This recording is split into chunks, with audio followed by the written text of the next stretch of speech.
Hello student, hi, this is Pallavi. So today we are starting our next lecture on our census and sample method. So this is the third video. यहाँ हम करेंगे method of sampling. सो सबसे पहले है कि method of sampling, अगर आपने sample collect करना है तो उसके कितने मेथड होंगे. तो यहाँ पर कितने हैं, 6 मेथड. दैट इज सबसे पहले है रैंडम सैम्पलिंग, देन है purposive, stratified, systematic, quota and the convenience. Random sampling कैसी है? Random sampling is that method of sampling in which each and every item of the universe has an equal chance of being selected in the universe. आपने probability करी होगी, तो probability में जब आप कुछ select करते हो तो उसमें भी आप यही अपना ये keep in mind रखते हो that each and every item has a equal chances to be selected, कि हर item के equal chances है कि वो भी आपके हाथ में आ सकती है. ठीक है ना, जैसे हम करते थे मैथ्स में कि एक बॉक्स में आपके रेड एंड वाइट बॉल्स हैं, तो अगर आपने एक वो बॉल विड्रॉ करनी है तो उसके इक्वल चांसेस है हर बॉल के कि दैट कोई भी सिलेक्ट हो सकती है. तो इसमें भी यही है that each and every item of the universe has a equal chance of being selected in the sample. In other words, there is a equal probability of every item of the universe being selected in this sample. ठीक है, तो यहाँ पर भी ये क्या होगा, जैसे लाइक एग्जांपल इसका आ जाता है लॉटरी मेथड. तो आपने लॉटरी में क्या करना है कि आंखें बंद करके कुछ भी है बस जस्ट कलेक्ट करना है, पिक करना है. तो उसमें ये है एक तरीके से रैंडम मेथड. तो उसमें है each and every item that has a equal chances to be selected. अब इस मेथड में ये है कि जो इन्वेस्टिगेटर अपना सैंपल सेलेक्ट करेगा वो उसके बियॉन्ड है, मतलब कि उसके हाथ में नहीं है कि वो कौन सा सैंपल वो अपनी मर्जी से सिलेक्ट करेगा. उसके हाथ में कोई भी आ सकता है. Which of the various item of the universe would get selected in the sample is beyond the control of the investigator. ठीक है ना, उसके कंट्रोल में नहीं है क्योंकि वो जस्ट पिक करेगा, रैंडमली पिक करेगा. ठीक है ना, the selection is entirely on the chance of factor. So this method is used particularly when the various item of the universe are the homogeneous. और ये method वहीं लगेगा random sampling अगर आपकी population में जितनी भी items है वो किस nature की है, homogeneous और identical to each other. So this method is impartial and the economical. मतलब यहाँ पर कोई partiality नहीं है, आपने just randomly pick करना है. ठीक है ना, और economical भी है, ना तो इसमें time लगेगा. ठीक है ना, it's not a time consuming ना cost consuming and it is a effortless method. So random sampling may be done in any of the following ways, like a lottery method or table of random number. lottery method से आप aware हैं. ठीक है, table of random numbers में क्या होगा, जो आपकी पॉपुलेशन होगी उसको हम लेंगे 41,600. उसमें जो भी आप जितनी भी पॉपुलेशन होगी उसको हम नंबर प्लॉट करेंगे 41,600 और हर चार आइटम का क्या बनाएंगे, एक ग्रुप बनाएंगे. लाइक 1 2 3 4 5 6 7 8 9 10 11 12 और एंड में आप बना सकते हो 41,557 58 59 एंड द 60. ऐसे ही आपके टोटल कितने चार के ग्रुप बन जाएंगे, दैट इज 10,400 आपके क्या बन जाएंगे, ग्रुप बन जाएंगे. आपकी जो पॉपुलेशन होगी उसको आपने नंबरिंग देनी है 41,600. देन आपने चार नंबर का क्या बनाना है, ग्रुप बनाना है. ठीक है ना, देन अब रैंडमली आपने इसमें से कुछ सैंपल कलेक्ट करना है. अगर मैंने कुछ सिलेक्ट किया दैट मीन्स ये सिलेक्ट किया, तो इसमें मेरे कितने नंबर है, 1 2 3 4, तो ये चारों मेरे क्या होंगे, सैंपल होंगे. ऐसे ही आपने कुछ सैंपल कलेक्ट करने हैं. मान लो कि लास्ट एक मेरे हाथ में ये आया, ये 4 नंबर का. ठीक है ना, एक लॉटरी में या एक कागज में ये 4 नंबर लिखे थे, तो ये चारों भी मेरे क्या होंगे, सैंपल में कंसिडर किए जाएंगे. सो ये है टेबल ऑफ रैंडम नंबर, जिसको हम टिपेड टेबल भी बोलते हैं. ठीक है, ये रहा, this is also called a Tippett table. अब इसके मेरिट क्या है, this method is free from personal bias of the investigator. ठीक है, each and every item of the universe stand equal chances, हर आइटम के इक्वल चांसेस है कि वो सिलेक्ट हो सकता है. The universe get a fairly represented by the sample. जो भी आपने सैंपल फ्रेम किया है वो फेयरली रिप्रेजेंटेटिव है. ठीक है ना, जो कि आपका डीमेरिट भी है कि सम टाइम वो फेयरली रिप्रेजेंटेटिव नहीं होता, लेकिन अगर आप इस मेथड से करोगे तो वो फेयरली रिप्रेजेंटेटिव होगा. And this is very simple and the straight forward method. So number 1, free from personal bias, have equal chances of selected, fairly representative and straightforward. Demerit इसका क्या है कि this method does not guarantee a proportionate representative. अब देखो वही इसका क्या दे दिया, मेरिट, और एक तरफ से उसका वो क्या बन गया, डीमेरिट, कि हम गारंटी नहीं देते कि वो प्रोपोर्शनेट रिप्रेजेंटेटिव करेगा। Then random sampling does not a weightage to a certain important item in the universe. Example चलो इसका देती हूँ। मान लो कि अगर क्लास +1 में 25 स्टूडेंट है, अब मुझे पता है उसमें से जो 2 गर्ल्स हैं वो एक्सट्रीमली क्या है, इंटेलिजेंट है, और 1 बॉय क्या है, एक्सट्रीमली इंटेलिजेंट है, ठीक है ना। अब मुझे करना क्या है, मुझे एक क्लास में मॉनिटर और एक वाइस मॉनिटर चूज करना है, ठीक है ना। तो जनरली होता क्या है, जो कि होशियार बच्चे हों, ठीक है ना, उन्हीं को ही मॉनिटर और वाइस मॉनिटर चुना जाता है। बट मुझे लगाना है अगर सैम्पल मेथड, तो सैम्पल मेथड से क्या होगा, सैम्पल मेथड में भी रैंडम सैम्पल मेथड लगाना है, तो क्या होगा, मुझे जस्ट रैंडमली पिक करना पड़ेगा। तो मे भी जब मैं रैंडमली पिक करूं तो उनमें इन तीनों में से किसी का भी नाम ना आए, ठीक है ना। जो भी मैंने मान लो कि पर्ची बनाई है उसमें इन तीनों का नाम नहीं आया, तो इसका डीमेरिट ये बन जाता है कि some time it does not give weightage to a certain important item in the universe. तो मतलब ये ऐसी रैंडम मेथड में सम टाइम ऐसी इंपॉर्टेंट आइटम्स क्या हो जाती है, लेफ्ट आउट हो जाती है। तो ये था आपका number 1 method, that is random sampling method. Next आपका मेथड है प्रपोसिव एंड द डेलिब्रेट सैम्पलिंग। इस मेथड में क्या होगा, देखो सारे मेथड जो है वो इन्वेस्टिगेटर ही लगाएगा। उसमें इन्वेस्टिगेटर को फर्स्ट में रैंडमली आइटम सैंपल पिक करना था। इसमें क्या होगा, under purposive sampling method in which the investigator himself make the choice of the sample. तो यहाँ पर जो इन्वेस्टिगेटर होगा वो खुद सैंपल बनाएगा चूज करके, which in his opinion are the best representative of the universe. जो उसके ओपिनियन में क्या होगा, बेस्ट रिप्रेजेंटेटिव होगा यूनिवर्स का और पॉपुलेशन का, ठीक है। तो इसमें क्या होगा, जो हमने रैंडम में एक डीमेरिट पढ़ा था, कौन सा, कि some of the important items are left out. तो इसमें क्या होगा, वही इम्पॉर्टेंट आइटम्स जो कि इन्वेस्टिगेटर को लगेगा वो क्या करेगा, कंसीडर करेगा, क्योंकि उसने अपनी कन्वीनियंस के हिसाब से, मतलब डेलिबरेटली खुद से क्या करना है, अपना चॉइस से अपना क्या बनाएगा, सैंपल मेक करेगा, और वो ही क्या करेगा, जरूरी है वो क्या करेगा, अपना जो इम्पॉर्टेंट आइटम है उसको टेक इन जरूर लेगा, ठीक है।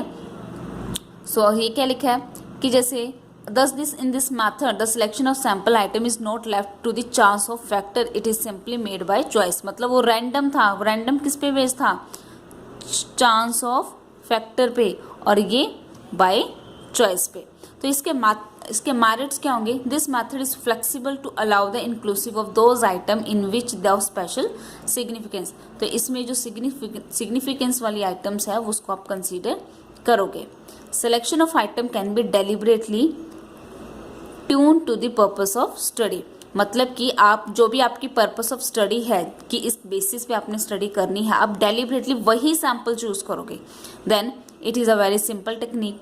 और इसका डीमेरिट हो जाता है कि यहाँ पर पॉसिबिलिटी है पर्सनल बायस। किसके पर्सनल बायस की, पर्सनल बायस ऑफ इन्वेस्टिगेटर, क्योंकि इन्वेस्टिगेटर ही क्या करेगा, सैंपल बनाएगा, तो वो जो उसको लगेगा कि इम्पॉर्टेंट है वो उसको कंसिडर करेगा, तो मतलब वहाँ पर उसकी बायसनेस भी आ सकती है। So there is a possibility of biasness, that means reliability of the result become a doubtful. तो हमें कई बार ऐसा होगा कि अच्छा इसने प्रपोसिव मतलब कि अपनी मर्जी से सैंपल बनाया, तो मे भी इसने थोड़ी सी बायसनेस करी है, ठीक है। थर्ड मेथड आता है आपका स्ट्रेटिफाइड एंड द मिक्स्ड। जो ये मेथड है ये किसका मिक्स्ड है, this method is a mixture of random and the purposive. So this method sampling is generally adopted when the population consists a different group of different characteristic. So इस method में क्या करोगे, in this method the sampling population is divided into different strata। आप क्या करोगे, groups अलग अलग, जैसे कि आपकी पॉपुलेशन है, इस पॉपुलेशन में डिफरेंट करेक्टरिस्टिक के क्या है, 2 करेक्टरिस्टिक की आइटम्स है। तो आप क्या करोगे, इसके ग्रुप बनाओगे, आप इसका ग्रुप बनाओगे, ऐसी आइटम आप एक तरफ रखोगे और ऐसी आइटम सिमिलर कैरेक्टरिस्टिक की आप एक आइटम रखोगे। इसको बोलते हैं स्ट्राटा, मतलब ग्रुप। आप ग्रुप बनाओगे इसका, ठीक है, into different strata having a different characteristic and some of the item are selected from each strata. और ईच स्टाटा से आप क्या सिलेक्ट करोगे, आइटम सेलेक्ट करोगे, so that the entire population get represent. ठीक है ना। सबसे पहले क्या करोगे, डिफरेंट काइंड्स करेक्टरिस्टिक के जो आइटम्स है उसको उसके बेसिस पे उसके सिमिलर करेक्टरिस्टिक के बेसिस पे दो मतलब कि डिफरेंट स्टाटा बनाओगे, दैट इज ग्रुप बनाओगे। देन ईच स्टाटा से जो आपका सैंपल है वो कलेक्ट करोगे। ठीक है। तो अगर आप ऐसा नहीं करोगे तो हो क्या सकता है, मे बी आप अगर कुछ में रैंडमली या कुछ भी आप डाटा सेलेक्ट करो तो सिर्फ एक ही करेक्टरिस्टिक का हाथ में सैंपल आए तो वो क्या नहीं करता, रिप्रेजेंट नहीं करता। तो इसमें आपको एग्जाम्पल दे रखा है कि अगर आपके क्लास में 30 स्टूडेंट है, आई थिंक होम साइंस के, और 20 स्टूडेंट है मैथ्स के। ठीक है। तो आपने करना क्या है, प्रोपोर्शनेटली टोटल 50 स्टूडेंट है, सम है मैथ्स के और सम है होम साइंस के, तो आप उसको पहले अलग अलग करोगे साइंस और मैथ्स के स्टूडेंट से। देन आप जो डाटा सेलेक्ट करोगे इसमें से 3 और इसमें से 2, ताकि वो फेयरली रिप्रेजेंटेटिव हो। ठीक है ना। देन इसके मेरिट्स क्या है कि it cover the diverse characteristic, diverse मतलब डिफरेंट करेक्टरिस्टिक की जो भी आइटम्स है उसको क्या करता है, कवर करता है। Then on the basis of diverse characteristic of the population comparatively analysis of the data become possible. तो अगर आप जो डाइवर्स करेक्टरिस्टिक है उसको पहले ग्रुप में करोगे और देन उसके बेसिस पे जो आप सैंपल कलेक्ट करोगे, देन उसके लिए मतलब वहाँ पर आप कंपैरेटिव एनालिसिस आप इजीली कर सकते हो। देन है this method of sampling offer a reliable as well as meaningful result, क्योंकि आपने प्रॉपर मेथड से अप्लाई करके स्टाटा बना के देन आपने उसमें से सैंपल कलेक्ट किया है, फ्रेम जो किया है वो बिल्कुल सटीक से किया है। दैट मीन्स जो आपका जो सैंपल सेलेक्ट हुआ होगा वो रिलायबल होगा। देन है डीमेरिट। तो इसके कुछ डीमेरिट्स हैं कि this method is suitable only when the complete knowledge of about a diverse characteristic. सही है कि ये अगर आपको इस सैंपल में से जो आपका मैंने आपको ये सैंपल दिया था, ठीक है, अगर आपको नॉलेज ही नहीं है कि इसमें से डाइवर्स करेक्टरिस्टिक कौन से, इसमें तो चलो आपको देख के पता लग रहा है ये क्रॉस है और ये हैश है, दैट मीन्स ये अलग करने हैं।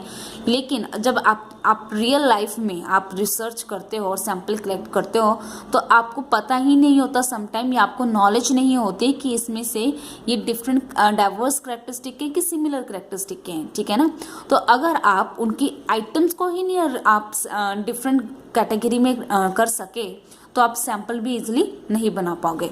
तो वही इसका क्या है, डीमेरिट है। देन है there is a possibility of bias at the time the classification of the population into different strata. जब आप दूसरा कि चलो आपको नॉलेज है कम ज़्यादा है, ठीक है ना, अब आप क्या बना रहे हो, डिफरेंट स्टाटा बना रहे हो और आपने स्टाटा बनाते वक्त क्या कर दी, बायसनेस कर दी। यहाँ पर ये था, एक आपने ये डाल दिया, ठीक है ना, और यहाँ पर ये था और आपने कुछ ये डाल दिया। तो क्या हो सकता है, अगर आपने स्टाटा बनाते वक्त ही बायसनेस कर दी तो क्या होगा, the population into different strata, the possibility of biasness of classification of different strata. Then है if the size of the population already small तो it may be difficult to divide into further strata. अगर आपका size ही already इतना small है तो उस बाद में उससे भी छोटे स्टाटा बनाने में क्या होता है, समटाइम डिफिकल्टी आता है। तो ये था आपका थर्ड मेथड। उसके बाद है सिस्टमैटिक। सिस्टमैटिक में क्या होगा कि आपने जो आपका पॉपुलेशन होगा आपने उसको न्यूमेरिकली, ज्योग्राफिकली एंड अल्फ़ाबेटिकली पहले अरेंज करना है। देन उसके बेसिस पे आपने जो सैंपल है वो सिलेक्ट करना है। एग्जाम्पल आपको दे रखा है कि अगर आप 100 स्टूडेंट है तो आप 100 स्टूडेंट को कैसे अरेंज करोगे, roll number wise according to their alphabetically, ठीक है ना, from they are belongs to, उसके अकॉर्डिंगली आपने क्या करना है, उसको अरेंज करना है। देन सिस्टमेटिकली फिर आपने डाटा सिलेक्ट करना है। लाइक अगर आपके पास 1 से लेके 100 तक हैं तो आपने पहले 1 2 3 4 5 6 10 तक और 11 से लेके 20 तक ऐसे कर करके आपने उसको अरेंज करना है। देन सिस्टमेटिकली आपने पहले 10 नंबर में से क्या करना है, रैंडमली आपने कोई सैंपल सेलेक्ट करना है। लेट्स सपोज मैंने थर्ड सैंपल क्या किया, सिलेक्ट किया।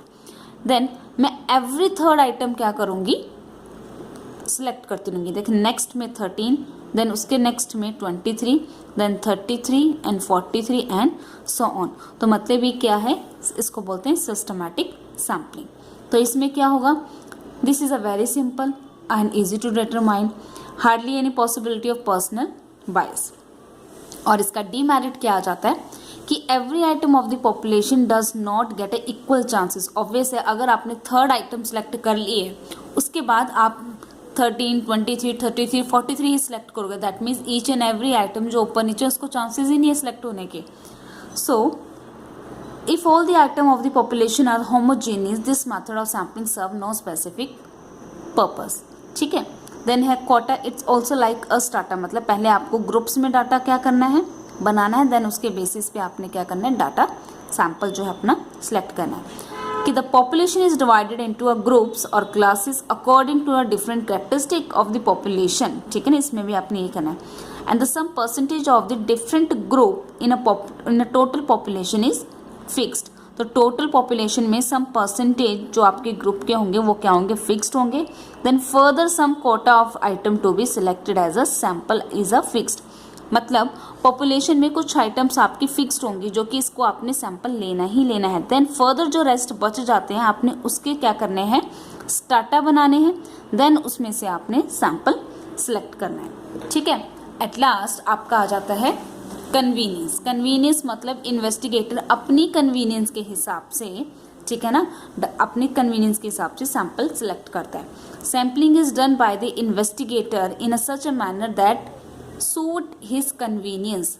जैसे इसमें एग्जांपल दे रखा, अगर आपको किसी स्पेसिफिक कॉलेज का या यूनिवर्सिटी का, ठीक है ना, आपको या फिर पूरे ट्राई सिटी का, चंडीगढ़ के, ठीक है ना, टीचर्स का आपने सैंपल कलेक्ट करना है, आपको स्टडी करनी है, तो आपके पास एक वे है कि आप क्या करोगे, आप विजिट करोगे. देन आपको उनको स्टडी करके सैंपल सिलेक्ट करोगे. दूसरा आपका वे है, आपके पास प्रोस्पेक्टस है, आपने घर बैठे प्रोस्पेक्टस में से टीचर्स का क्या लिया, आपने सैंपल कलेक्ट कर लिया. तो वो मतलब उसकी कन्वीनियंस की, इन्वेस्टिगेटर की कन्वीनियंस को सूट बैठा और आपने उसके बेसिस पे ही डाटा क्या करा, सिलेक्ट करा. ठीक है. So thanks for watching this video. Stay tuned.